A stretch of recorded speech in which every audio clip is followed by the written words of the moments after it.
ప్రేక్షకులందరికీ నమస్కారం. ఈరోజు మన స్టూడియోలో ప్రముఖ ఆధ్యాత్మికవేత్త, ఆస్ట్రాలజర్ బ్రహ్మశ్రీ సుభాష్ శర్మ గారు మనతో ఉన్నారు. గురుగారితో మాట్లాడేద్దాం. నమస్కారం గురుగారు. శ్రీమాత్రీనమండి. గురుగారు, జూలై మాసంలో మీనరాశి వారి పరిస్థితి ఏ విధంగా ఉండబోతుంది? ప్రజెంట్ ఏళ్ళనాటి శని దశలో ఉన్నారు.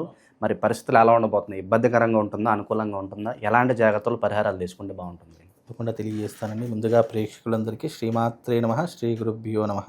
జ్ఞానినాంనపి చేతాంసి దేవీ భగవతీ హిసా బలాయ కృష్ణమోహాయ మహామాయ ప్రయశ్చతి. ప్రస్తుతానికి మీనరాశి వారికి ఏలినాటి శని ప్రభావం ద్వారా కొంచెం గడ్డు కాలం అని చెప్పుకోవచ్చు. అందులోనూ ఈ మాసంలో గనక చూసుకున్నట్టయితే, చతుర్థంలో గనక వాళ్ళకు చూసుకున్నట్టయితే వీళ్ళకు 4వ స్థానంలో రవి సంచారము, రవితో పాటు గురు సంచారం అనేటటువంటిది ఈ నెల మొత్తం ప్రారంభమైంది. కాబట్టి వీళ్ళకు ఆర్థికపరమైనటువంటి ఇబ్బందులు ఈ మాసంలో జరిగేటటువంటి అవకాశాలు ఎక్కువగా ఉంటాయి.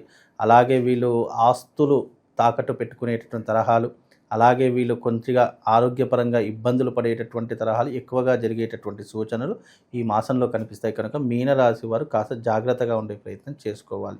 వీరు పుట్టుకతోనే చాలా కష్టపడి పైకొచ్చినటువంటి తత్వంలో ఉన్నటువంటి వాళ్ళు మీనరాశి వాళ్ళు. వీళ్ళు చాలా నేర్పరిగా ఉంటూ ఉంటారు. కొన్నిసార్లు ఆలోచన చేసి నిర్ణయం తీసుకుంటూ ఉంటారు. కాకపోతే ఏంటంటే కొన్ని గ్రహాల యొక్క పరిస్థితుల ప్రభావం వల్ల ఇబ్బందులు మాత్రమే పడతారు తప్ప వ్యక్తిగతంగా వీళ్ళు చాలా మంచివారై ఉంటారు. మంచి నైపుణ్యం కలిగినటువంటి వ్యక్తులు అని చెప్పుకోవచ్చు. వీళ్ళ జీవితంలో వీళ్ళు వాళ్ళ పని వాళ్ళు చేసుకునేటటువంటి తరహాలో ఉన్నటువంటి జాతకులు ఎవరైనా ఉన్నారంటే అది మీనరాశి వారు అని చెప్పుకోవచ్చు. వీరు ఇతర విషయాలు జోక్యం చేసుకోవడం కానీ, అనవసరమైన విషయాలు కలుగజేసుకోవడం కానీ ఎలాంటివి ఉండవు. కాకపోతే వీళ్ళ ఈ స్వభావం ఎట్లా ఉంటుందంటే, దారిన పోయేదంతా వీళ్ళ నెత్తి మీద పడేటటువంటి యోగం వీళ్ళ అందరూ మన వాళ్ళే అనే భావన ఉంటుంది. అందరూ మన వాళ్ళే అనే భావన ఉంటూ ఉంటుంది. కాకపోతే ఏంటంటే లిమిటేషన్, పరిధులు ఉంటాయి వీళ్ళకు.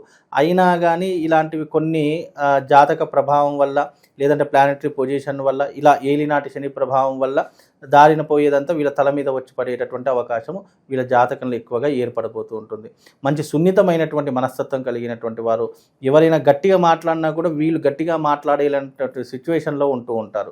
అంటే వీళ్ళకి గొడవలన్నా, లేదంటే ఏదైనా ఇబ్బందులు పడాలన్నా వీళ్ళకి దానికి చాలా దూరంగా ఉండేటటువంటి వ్యక్తుల్లో ఈ మీనరాశి వారు ఒకరు అని చెప్పుకోవచ్చు. వీళ్ళ తరహాలో వీళ్ళే ఉంటారు. వీళ్ళ ప్రపంచంలో వీళ్ళే బ్రతుకుతారు తప్ప ఇతరుల ప్రపంచాల జోలికి వీళ్ళు వెళ్ళరు.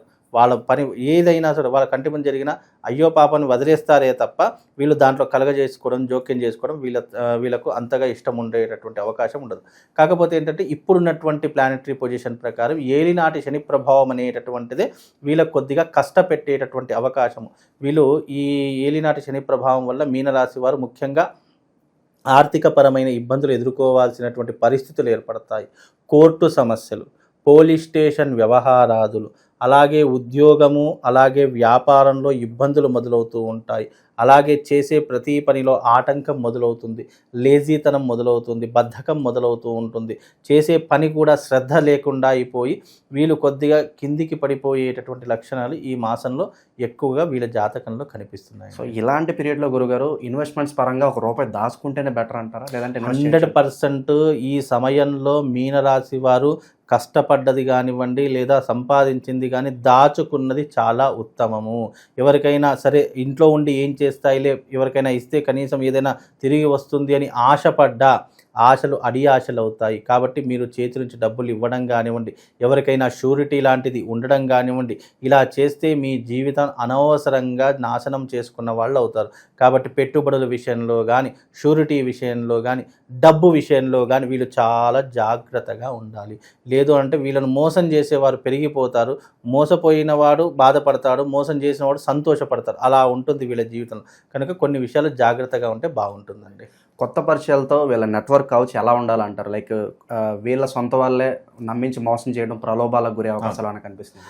100% ఉంటాయండి. శని మన జాతకంలో బాగా లేకపోతే కనుక తప్పకుండా నమ్మిన వాళ్ళే మోసం చేయడము, నమ్మిన వాళ్ళు దూరం అయిపోవడము, కుటుంబంలో చిక్కులు, చికాకులు, ఇబ్బందులు మొదలవ్వడము, కోపం ఆవేశం విపరీతంగా రావడము, ఎక్కడ కూర్చున్నా సాటిస్ఫాక్షన్ లేకపోవడం, మనశ్శాంతి లేకపోవడం, మనశ్శాంతి కరువైపోవడం, ఎవరో పోనీ ఎంత కష్టపడ్డా ఎంత బాధపడ్డా కూడా వీళ్ళు ఓర్చుకుంటారే తప్ప ఎదుటి వారికి ఒక మాట అందాము, వాళ్ళతో గొడవ పెట్టుకుందాము అనేటటువంటి శక్తి సామర్థ్యాలు లేనటువంటి వ్యక్తుల్లో ఈ యొక్క మీనరాశి వారు ఒకరు అని చెప్పుకోవచ్చు. ఒకవేళ కోప్పడ్డా, ఎదిరిద్దామని చేసిన ప్రయత్నాలు చేసినా కూడా అవంత సఫలీకృతం కావు. వీళ్ళని చూసి ఎవరు కూడా భయపడేటటువంటి సిచ్యువేషన్లో ఉండరు. ఒకవేళ భయపెడదామనుకున్నా 10 మంది వేసుకొని పోయినా వీడితో ఏమీ కాదులే అని చెప్పేసి దాన్ని కొంచెం చులకనగా చూసేటటువంటి తత్వము ఈ యొక్క మీనరాశి వారిలో ఎక్కువగా ఉంటుంది.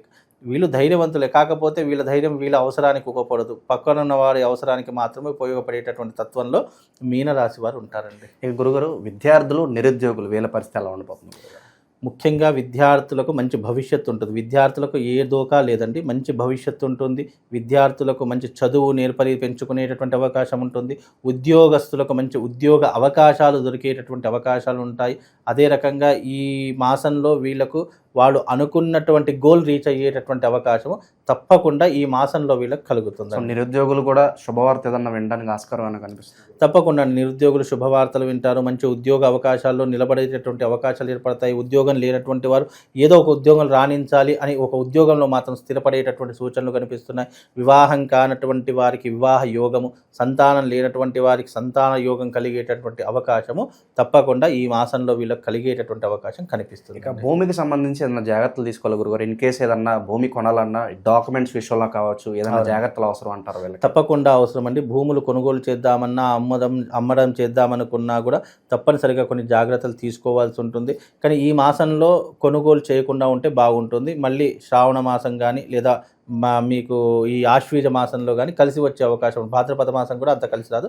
శ్రావణ మాసం లేదా ఆశ్వీజ మాసంలో మీరు కొనుగోలు చేసే ప్రయత్నం చేయండి. ఇప్పుడు ఎందుకంటే భూముల మీద ఇన్వెస్ట్మెంట్ పెట్టడం అనేటటువంటిది కొద్దిగా వెనకబడింది. ఎందుకంటే ఇప్పుడున్నటువంటి సూర్యుడు రాజు అయ్యాడు కాబట్టి ఈ మాసంలో భూములు కొనుగోలు చేసినా, అమ్మడం చేసినా, అమ్ముదామనుకున్నా అంత డబ్బు రాదు, కొందామనుకున్నా తక్కువ ధర వస్తుంది. కానీ మనం అమ్ముదాం అనుకున్నప్పుడు ధర ఎక్కువగా రాకపోవడం జరుగుతూ ఉంటాయి. కాబట్టి ఇప్పుడున్న తరహాలో డబ్బులు ఉంటే దాచుకునే ప్రయత్నం చేయండి. లేదు అని అంటే కనుక బ్యాంకులో ఫిక్స్డ్ డిపాజిట్ చేసుకోండి. అంతేగాని భూముల మీద ఇప్పుడున్న జనరేషన్లో, ఇప్పుడున్న టైంలో మీనరాశి వారు, వేరే జాతకులకు వేరే కావచ్చు, కానీ మీనరాశి వారు మాత్రం ఇప్పుడు ఏం పెట్టకండి. ఉన్నవి దాచుకునే ప్రయత్నం చేసుకుంటే బాగుంటుంది. గురుగారు, మీరు అన్నట్లుగా ప్రజెంట్ గ్రహస్థితి చూసుకున్నట్లయితే ఏ పనన్నా కాస్త నెమ్మదిగా జరగడం, ముందుకెళ్ళడం జరుగుతుంటుంది. సాధారణంగా కాస్త లోగాను, డిప్రెషన్లో ఉంటారు. సో వీళ్ళ మనస్తత్వం అనేది ఎలా ఉంటే బాగుంటుంది అంటారు ఈ పర్టికులర్ పీరియడ్లో? ముఖ్యంగా ఇప్పుడు ఈ పర్టికులర్ పీరియడ్లో కనుక చూసుకుంటే వాళ్లకు కొంచెము డిస్టర్బెన్స్ అయ్యేటటువంటి అవకాశం. ఎందుకంటే ఏలినాటి శని ప్రభావం ఎప్పుడైతే ప్రారంభమవుతుందో వాళ్ళ జీవితంలో అష్ట కష్టములు ప్రారంభమవుతాయి. 7.5 సంవత్సరాలు శని అంటే నాట్ ఏ జోకు. ఈ టైమ్ ఆఫ్ పీరియడ్లో వాళ్ళు ఎన్ని చూడాలో అన్ని చూసేదాకా శని వదిలిపెట్టదు. అందుకే దీన్ని సాడే సాతి శని అంటారు. అంటే 7.5 సంవత్సరాల శని కాల పీరియడ్ ఇది ఇప్పుడే ప్రారంభమైంది. ఇప్పుడు ప్రారంభమైంది కాబట్టి ఇప్పుడు గొప్పలకు పోవడము, అప్పులు చేసుకోవడము, పోలీస్ స్టేషన్లకు వెళ్ళడము, కొట్లాటలకు వెళ్ళడము, వేరే వ్యసనాల అలవాటు, ఇవన్నీ ఒకదాంతో ఒకటి ముడిపడి ఇతనంతా కూడా కప్పేస్తూ ఉంటాయి, మాయ చేసేస్తూ ఉంటాయి, ఆశలు చూపిస్తూ ఉంటాయి, మోహం పడేలా చూపిస్తూ ఉంటాయి, అత్యాశకు గురి చేస్తూ ఉంటాయి. ఇలా మనిషి ఏదైతే వీక్ పాయింట్ ఉంటుందో దాన్ని క్యాచ్ చేసేసి దాన్ని ఆ వీక్ పాయింట్లో ముంచేసేటటువంటి స్వభావాలు ఎక్కువగా ఈ మాసంలో నుండి ప్రారంభమవుతాయి. కాబట్టి ఇలాంటి కొన్ని వాటికి మీరు, ఎందుకంటే మనస్సే మనకు బలమైనటువంటిది, ఆ మనస్సుని కంట్రోల్లో పెట్టుకొని మనోనిగ్రహాన్ని ఎంత పెంచుకుంటే వీళ్ళ జీవితం అంత బాగుపడుతుంది. నీ జీవితం నీ చేతిలోనే ఉంటుంది. కాబట్టి వీలైనంత వరకు మనోనిగ్రహాన్ని పెంచుకునే ప్రయత్నం చెయ్యు. అనవసరంగా చెడుదారులో వెళ్ళడం కానీ, అనవసరమైనటువంటి విషయాల్లో కలగజేసుకున్నామంటే వాడి జీవితం నాశనం అయిపోతుంది. కాబట్టి వీలైనంత వరకు జాగ్రత్తగా ఉండే ప్రయత్నం చేస్తే అన్ని రకాలుగా బాగుంటుంది. గురుగారు, శనికి సంబంధించి మన పరిహారాలు చెప్పబోయే ముందు ఏదన్నా పని ప్రారంభించాలంటే ఏదన్నా పర్టికులర్ రోజు మీరు ప్రారంభించుకుంటే బాగుంటుందంటే ఏదన్నా చెప్తారా వీళ్ళకి? ఏదన్నా ముఖ్యంగా వీళ్ళు ఏదైనా ప్రారంభం చేయాలి అని అనుకుంటే కనుక వీళ్ళకు బుధవారం కలిసి వస్తుంది, శుక్రవారం కలిసి వస్తుంది. కాబట్టి ఏదైనా పని ప్రారంభం చేయాలంటే బుధవారం కానీ శుక్రవారం కానీ ప్రారంభం చేయండి. కొత్త వాహనాలు కొనుక్కోవడం, కొత్త బిజినెస్లో ప్రారంభం చేయడం, ఇలాంటివి ఏదైనా కొత్త పని వీళ్ళ జీవితంలో మొట్టమొదటిగా కొత్త పని ప్రారంభం చేస్తున్నాము అని అంటే కనుక బుధవారం కానీ శుక్రవారం కానీ కలిసి వచ్చేటటువంటి అవకాశం వీళ్ళ జీవితంలో ఏర్పడుతుంది. ఇక ఎలాంటి పరిహారాలు చేసుకోవడం ద్వారా కాస్త ఈ శని తీవ్రత అనేది తగ్గుతుంది అంటారు? అయితే వీళ్ళకు ప్రతిసారి నేను ఏం చెప్తాను అని అంటే కనుక ఈ మీనరాశి 7.5 సంవత్సరాల శనికాలం ఉంది కాబట్టి వీళ్ళకు ఒక శివశక్తి స్ఫటికలింగం నేను స్వయంగా ఇస్తాను. వాళ్ళు ఎక్కడున్నా సరే, ఆల్ ఓవర్ ఇండియా ఎక్కడున్నా సరే నేను బై పోస్ట్ ద్వారా వాళ్ళకి పంపిస్తాను. నేను పంపించినటువంటి ఆ శివలింగాన్ని ప్రతిరోజు ఒక మంత్రం చెప్తాను. ఆ మంత్రము దాని ముందర కూర్చుండి ధ్యానం చేసుకోమని చెప్పండి. శని ప్రభావం తగ్గుముఖం బట్టి వీళ్ళ జీవితంలో అదృష్ట యోగం అనేటటువంటి ప్రారంభమవుతుంది. ఎందుకంటే నవగ్రహాలు అన్నీ కూడా సూర్య భగవానుడి యొక్క ఆధీనంలో ఉంటాయి. ఆ సూర్యుడు శివుడి యొక్క ఆధీనంలో ఉంటాడు కాబట్టి యూనివర్సల్ ఆయన కాబట్టి ఈ గ్రహాలను శాసించేటటువంటి వాడు కాబట్టి ఈ శని నుంచి వచ్చేటటువంటి వ్యతిరేకత తగ్గించే ప్రభావం శివారాధన వల్ల కలుగుతుంది. అలాంటి ఒక శక్తివంతమైనటువంటి ఒక లింగం ఇస్తాను. అది కేవలం ఈ జాతకులు కదా, ఎవరైనా ఇంట్లో పెట్టుకునేటటువంటి అపూర్వమైనటువంటి శివశక్తి స్ఫటిక లింగము అది నేను ఇస్తాను. అది ఎవరైనా ఇంట్లో ఆర్థిక సమస్య బాధలున్నా, అప్పుల బాధలున్నా, ఇంట్లో గొడవలున్నా, ఇంట్లో మనశ్శాంతి కరువైపోతుంది, ఇంట్లో డబ్బులు నిలవట్లేదు అని అనుకున్న ఈ శివశక్తి లింగాన్ని మీ ఇంట్లో పెట్టుకుని నేను చెప్పినటువంటి మంత్రాన్ని పూజన చేసుకోండి.